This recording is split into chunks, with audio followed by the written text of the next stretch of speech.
Alrighty, new year, new trip. Happy 2025, everybody. I actually just booked us another Disney cruise on the Destiny for February of 2026, which might come as a little bit of a shock considering that I posted this video a couple of weeks ago saying how I would probably never take another Disney cruise. Yeah, sometimes we like to humble ourselves over here. So let's get into it.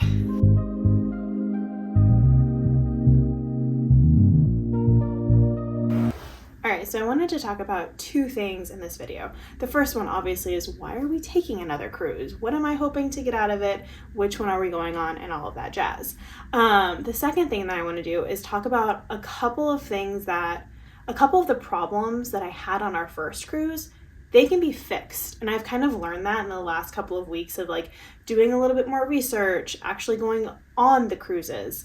So here's how I'm gonna fix some of the problems that I had on our last cruise. So that's gonna be kind of the meat of it. So diving right into it, let's talk about why we're going on another cruise. The main reason why I wanted to go on a Disney cruise specifically is to go on those private islands, right? Lighthouse Point and Castaway Cay. I wanted to compare the two. I wanted to just go and experience it, and the theming is always really, really good, and whatever. That was really it. And whenever we went on our cruise back in November, it was so windy, we couldn't even dock at Castaway Cay. So we just went to Lighthouse Point, and it was not a fun beach day. It was awful. The wind was so strong. The waves were so much fun. Like, the waves were huge and so much fun. Like, everyone was having a blast. But once you got out of the ocean, sand was just whipping around. Your hair was flying around. It was not fun at all. So like, I want to go and actually experience the private islands. Like, I still really want to go. Like, I'm still mad that I haven't been to Castaway Cay because I want to go so badly. And so it was bugging me, and I was finally like, you know what, I'm going to do it. And then Disney had a promotion where you only had to, it was 50% off of the deposit. And I was like, $300, I can do that. I'll make some payments here and there. I've got like 10 months, I think, to either one, pay it off, or decide that I'm going to cancel. So I was just like, I'm doing it. And then also we had some issues on the Fantasy specifically. I think it's because it was one of like the older ships. We had some technical issues that made like different dining experiences less than magical. And so, yeah, there were just some specific things like that I was like, maybe if I go on like the brand new ship, their Pride and Joy, whatever, maybe I'll get a different experience. So I still want that Disney cruise and private island, I guess, experience. So that's why I booked another one. And really, I just felt like spending $4,000. Just felt like wasting money, obviously. I did get this time, we got a veranda room on our first cruise. So we had the balcony, you could go outside and all that. This time I got a porthole because my kiddo, who's 2, so she'll be 3 on the next cruise, she loved sitting in the portholes, the little windows that are shaped like circles, for those of you who don't know. So she loved that, and I was like, let's get one in the room. They're relatively the same price. I maybe saved like $400 total. So yeah, don't save a lot of money, but I think my kiddo's gonna love it. So yeah, that's what we're doing. That's the cruise that we're doing on. Let me check my iPad to make sure. Oh no, it locked me out. I'm a professional.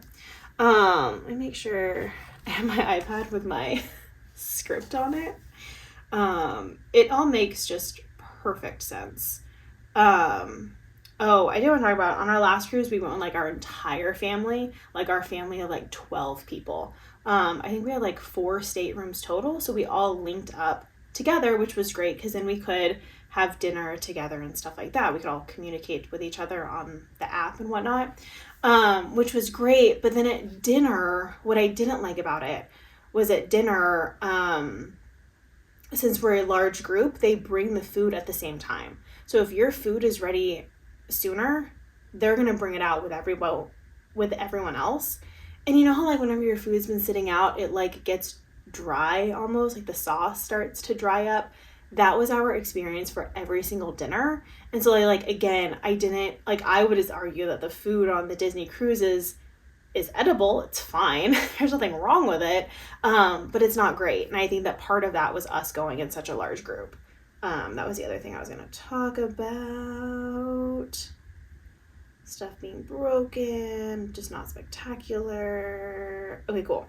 Okay, so now getting into the nit and gritty part 2, where I talk about the things that I learned and how I'm going to fix them.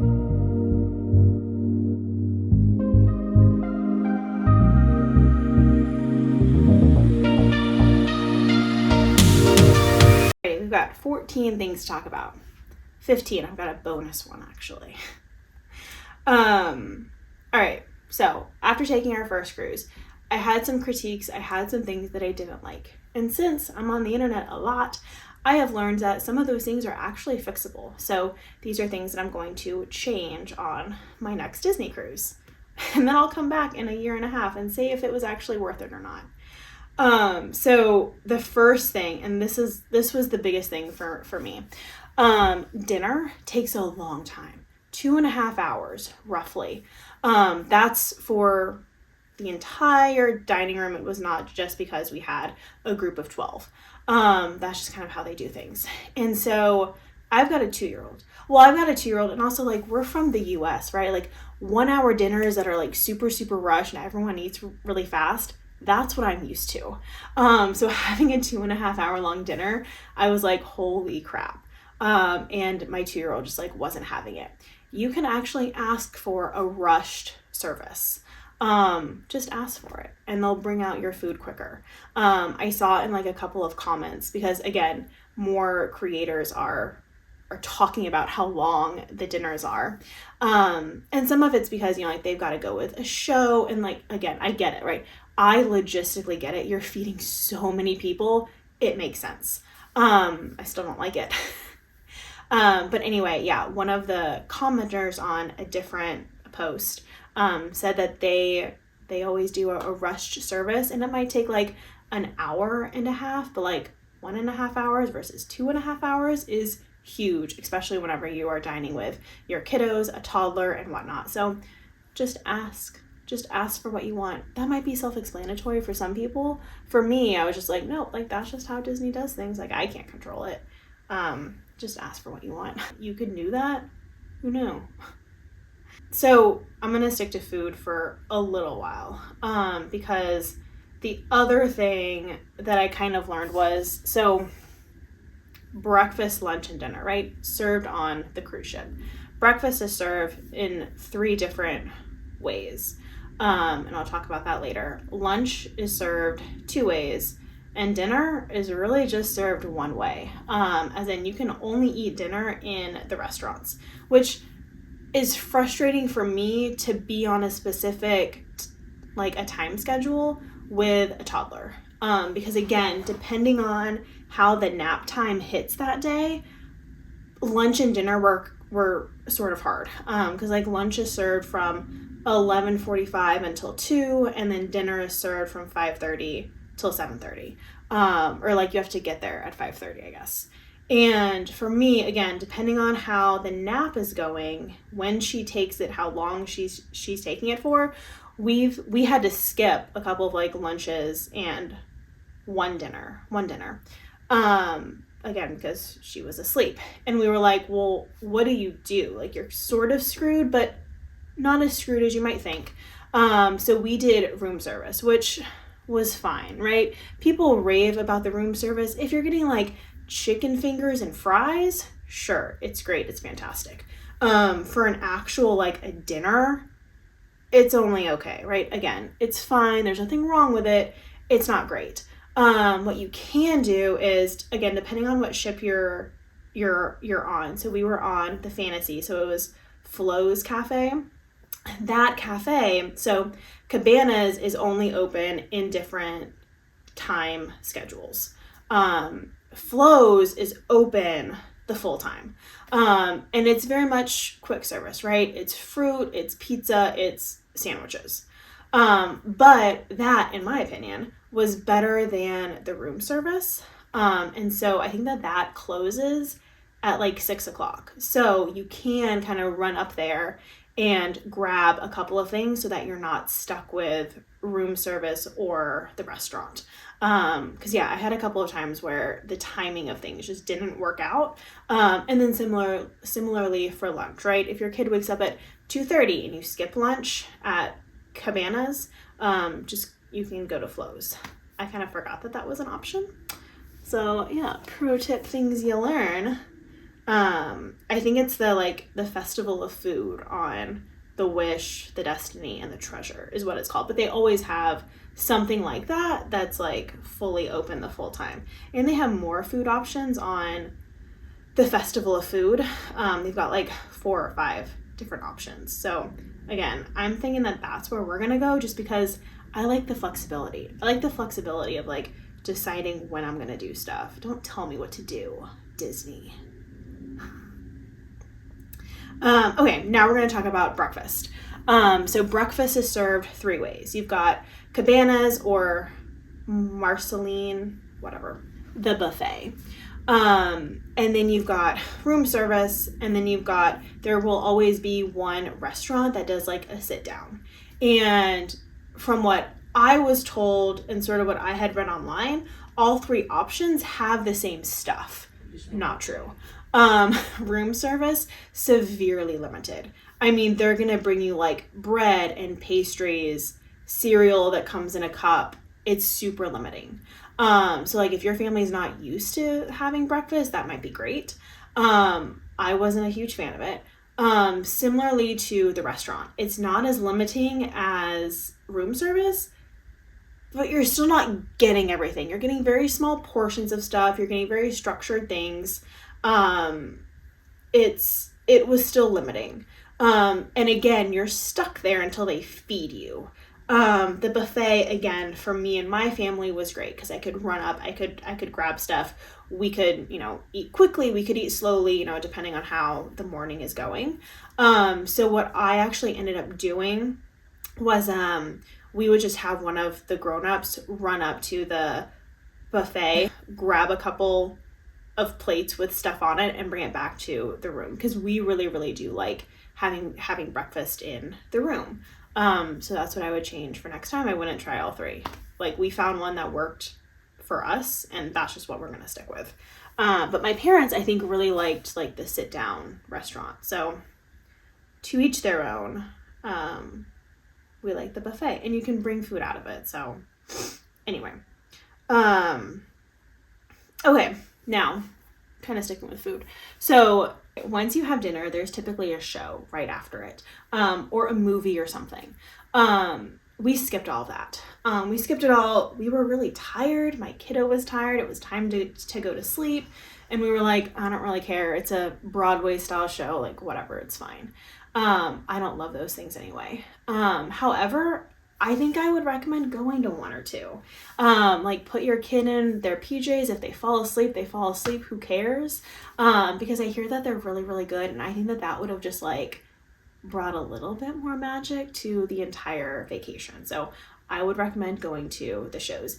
Regardless if you're a show musical type person or not, again, like we're not. And so I was like, no, that just wouldn't be fun for us.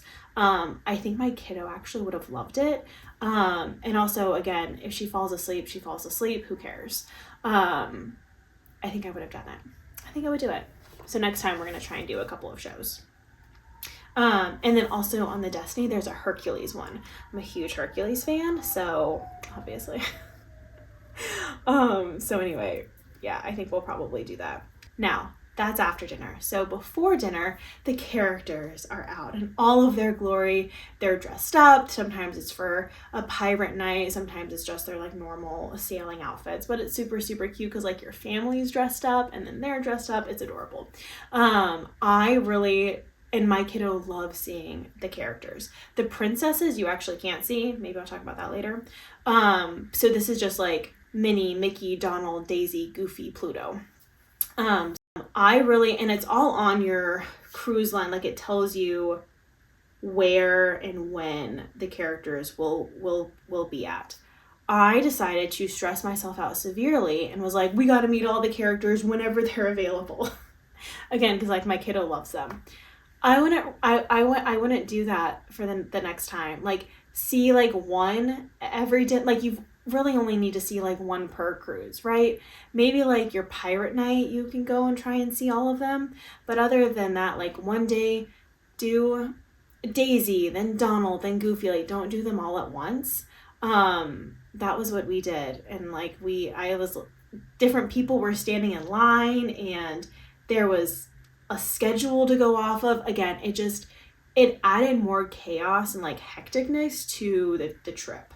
And that was something that I was kind of like, that's a Disney thing. And then I was like, maybe that's a Susan thing. Like, the only time you're probably going to have like a time schedule problem and where it's going to be sort of tight is seeing the characters on the islands. Because then like they really are like, they're just out for like once, it's for like half an hour. And then like that's it. And you do kind of have to plan it depending on like how far away the characters are from each other. Like, do you have time to race over to the other line? So that's my only time where I'm saying, that's my only time I'm going to stress out about it, right? And again, this was just like how the timing is scheduled for Castaway Cay, from what I'm told, what I've seen online, the characters come out in the morning. At Lighthouse Point, the characters don't start coming out until like 10, 11-ish, which means that you've already been in the salty, gross ocean water with sand all over you when, oh, by the way, again, we didn't really grow up by like the ocean. So like when salt water dries on you, you just have like salt and sand all over you, which is so uncomfortable. And like salt water in your hair, it's not a vibe. Didn't really realize any of that because again, like we're in Texas, we don't really have an ocean that we go into that much. North Texas, whatever. So yeah, it just never occurred to me. It never occurred to me. That was probably dumb. But my tip is if you can swing it, don't take your character photos first and then go into the gross and salty ocean. That's what I'm going to try and change for next time. Because we were just all miserable. The pictures turned out fine. Luckily, like the pictures don't really show that, but in my mind, I was like, this sucks. Partially, again, not all of these things are Disney's fault. Some of them are my fault. I'm well aware of that, okay? These are things that you learned. While we're on the subject of the private islands, don't get too excited about your port, the excursions that you book on the ports on the private islands. That was so wordy and so long. Things get canceled is what I'm trying to say. So we had jet skis lined up and parasailing lined up, and from stuff that I read online. And that was all for Castaway Cay, so like it got canceled because we couldn't go to that port anyway. But in general, those two get canceled frequently. They could, just because like the parasailing, you're dealing with the wind, and I think that jet skiing is like somewhat similar. And it's always a toss up. I think I read somewhere that's like 50% of the time those will get. Don't get too excited about what you've booked. That was my next one. And I think that like going into it for the next cruise, I don't think we're going to book anything. To be honest with you, like I think we're just going to try and enjoy the island, not be set to like a set schedule. Yeah, that was a wonky one. I didn't know how to word it. Okay, speaking of water, we're pivoting a little bit, okay? Tip number 7? No, number 8. So I really thought that like the water slide on the Disney ship was gonna be the highlight of my trip. I specifically picked a ship that I wanted a water slide of, for like the water slide that I wanted. I don't know why. Probably because people like talk these like water slides up so much. So just for some context, there are 3 different types of water slides. There's one per ship type, right? So the Magic, the first one, the Magic just has like a drop slide. The Disney Fantasy and the Dream have the Aqua, the Duck. It's just a circle water slide. You just go in a circle, people. And then the Wish, the Treasure, and the Destiny have the Mouse, the Aqua Mouse. Apparently completely different. There are like TV screens and stuff like that. It's more of like a ride, I guess. A Disney themed ride. So anyway, of those 3, I was like, I want to do the duck one. Because people said you get more like cool views of the ship and stuff like that. And I was like, all right, awesome. Overall, that was just like what the reviews online said. So I was like, all right, great. So I booked my ship based on the water slide, which like is kind of wild now that I'm thinking about it. But again, I thought it was just going to be like the greatest thing. The line is probably going to be pretty long for it. 2, they do close it off a lot. Again, for us, it was closed about 75% of the time because of the high winds. So, I did get to ride it once, and it's fine. If you've ever been to like a Hurricane Harbor or like a real water park, you're not going to be impressed at all with this water slide. You're just going to be like, all right, cool. Like we did a circle. There was like a little tiny drop and like, that's it. And you're just like, all right, cool. And you can kind of see stuff. You are going sort of fast, so like it's hard to see anything. My cousin was funny with it. They went on it before we did, and we were like, oh, did you get to like see the view? Like, how awesome was it? And they were like, the view of what? Like, it's water. Like, it's just an open ocean. They were not impressed. And we were like, well, yeah, I guess that's accurate, right? That's very, very true. You can see a little bit more of the ship. It's a different angle, but it's not, I don't know. I think it was way overhyped. So yeah, I won't be doing that this time. Don't book your cruise based on the water slide on board. Now, speaking of that like leads us into directly to number 9, and that is planning my entire trip around the ship. So at the time that I booked the Fantasy, the Wish had just come out. And people were critiquing the Wish. They were kind of like, it's not laid out very, very well. They had like some issues with it.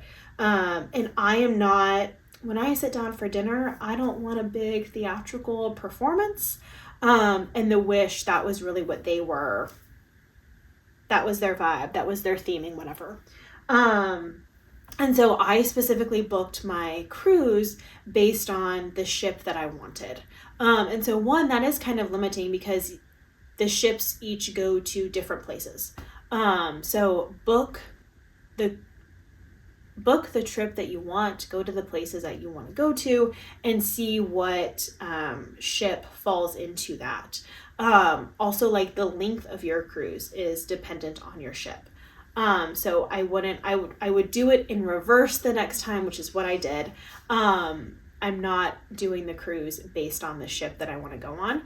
I would actually argue that this would have been a ship, the Destiny, would have been a ship that I probably don't really care about, because it's more of a Marvel heroes and villains type vibe, which is not me. I'm like a Disney princess kind of girl. But Spider-Man is on the back of the ship, and my kiddo loves Spider-Man right now. Charlie's obsessed. So hopefully she likes that. Hopefully in a year and a half, she still likes Spider-Man. We'll see. And then there's a Lion King, a dinner show, whatever. And so I'm really excited about that. But again, I probably would not have booked this ship, but I really wanted the Castaway Cay and Lighthouse Point, and I wanted a quick 4-day trip. So here we are. And again, I'm also hoping that with a newer ship, I'm going to get a little bit more out of it. I'm going to get a little bit more of like the Disney magic, and less stuff is going to break. I'm going to talk about all that later. Don't worry. I guess I did kind of book my trip around the ship because I knew I didn't want one of like the older ships. Dang it. I'm going to keep all that in. That thought process is going to be a part of this video because it's important, okay? I don't know what I recommend. Okay, now completely pivoting, let's talk about the packing situation. So I tried really, really hard to just bring what we needed. I did not overpack. And part of that is because we did a mini Disney World trip right before the cruise. So I was very cautious on what all we were bringing. And I have a whole video again talking about like the cruise specific stuff that we brought. I will link it here. I'll link it down below. What I did not think about was like loungewear. Like whenever I had specific outfits, right? I had specific outfits for dinner, the pool, I don't know, the port, my cover-ups. What I didn't think about was like loungewear, and just like whenever you come back from the pool and like you gotta take off your swimsuit, it's not time to go do anything yet, and you just want to sit and chill and veg, you just need like a crappy t-shirt and stuff like that. So I didn't bring any like loungewear. I would argue, don't worry about the overpacking. You're on a cruise ship, you've gotta, you touch your suitcases once or twice, it's fine. And then, I also didn't have a huge issue with hangers. We had plenty of hangers. I brought these hangers, which like collapse in your suitcase. I brought like 50 of them, probably only used like 10 of them. But I was impressed with the hanger situation. But you should always travel with these guys because like depending on the hotel that you're staying at, I would argue in general that hotels do not have enough hangers. That's a part of that video where I'm talking about my cruise packing stuff. Anyway, you should totally go watch it. Go watch it. I need the watch hours too. That's another thing. Quick plug, okay? Like, subscribe, whatever. But also go and watch all of my videos on repeat so I can get those watch hours so we can get monetized and go on more trips and I can create more content. Thank you. All right, back to the good stuff. Number 11. I also bought clothes 1 year before our trip, because I saw them and they were cute and I had just booked it and I was excited. And I bought a lot of clothes for my kiddo. I forgot about it and I found it weeks later when we came home from the cruise, just in a corner. And I was like, oh, that would have been cute and saved money. I wouldn't recommend purchasing your clothes too far in advance. Again, not all of this is Disney's fault. This is just stuff that happened to me. Again, with the packing, I don't know why, but I thought that me and the kiddo needed new PJs for this trip. I don't know why. We don't. You don't. Your PJs that you have are totally fine. You don't need cute PJs for your cruise. Save some money. Since we're talking about money. Point number 13. I was not aware of how much the tips would rack up. I assumed it would be like $100, $200 maybe. It was more like $500 or $600 because you have to tip a lot of people. There's a lot of people to tip. And I think we ended up tipping like the minimum. So like whatever Disney puts on your account automatically, that's what we did. And it was like $500, which is like a nice little charge that hits your account when you get off that cruise and you're like, whoa, what the heck is that? It's your tip money. You also get charged. You don't get charged for stuff during your cruise. They wait and they charge you once you leave. So like the Wi-Fi, that wasn't charged to us until we left. Also, Wi-Fi is expensive, like a couple $100 again.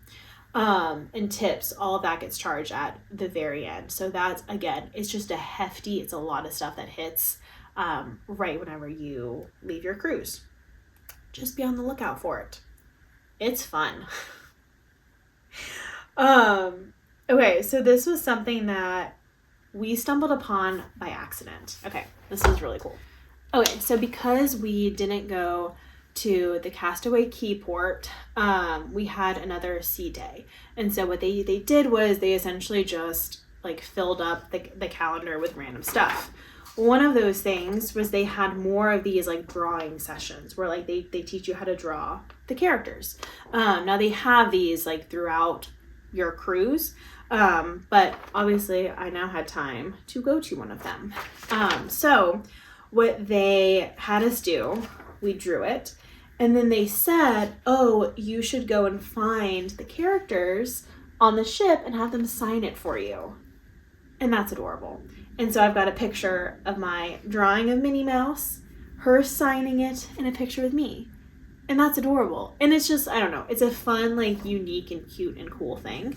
One thing that I was also going to do at Castaway Cay, but I wasn't able to, again, these are all just kind of like cool souvenir-ish ideas.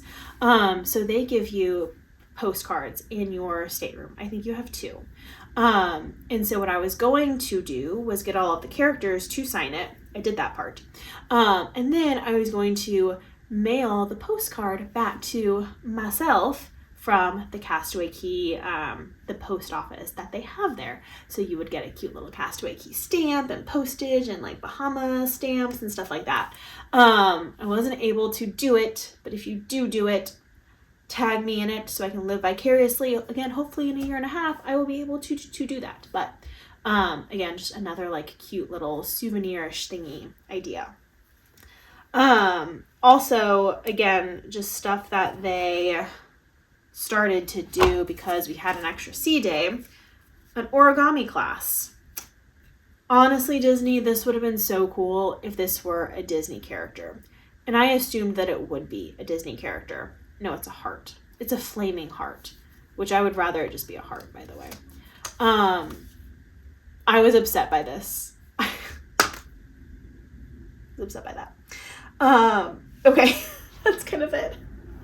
That's kind of all that I have for this video. The last thing, don't expect for the weather to be great and perfect and sunny and not too hot but not too cold and just enough wind and blah, blah, blah. No. We went through a terrible storm. The nights were great because they literally rock you to sleep. That was magical.